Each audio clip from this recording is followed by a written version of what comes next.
that's a good. You mentioned Best I Ever Had. That was your first, I guess, legitimate, like, serious hit, right? Like, how did that change your life? And like, it's interesting. A lot of times, the song that breaks a hip hop artist through may not even be in the set list anymore. But that's the record that was like the record that changed everything for you, right? Yeah. I mean, yeah. Best I Ever Had was. I remember, I don't know if we told this story before, but I remember that. It's okay, Drake, it's the Rap Radar. Yeah, I know. I don't want to be repetitive with the stories, but I'll never forget, it was Rich Paul that was telling me that that Uptown was the single, right? Like that little... No, sorry.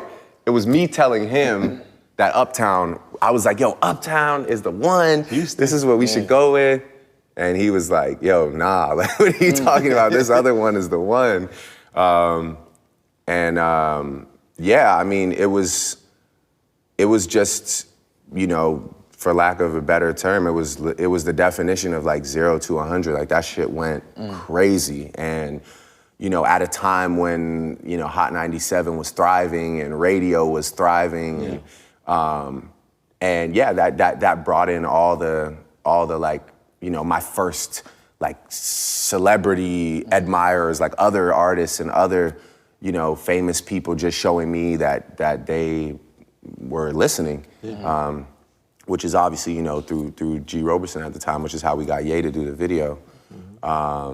And yeah, I just started feeling like, that was the first, like, if you watch that video, I'm so scared I can't even rap into the camera. I'm looking anywhere else but at the lens.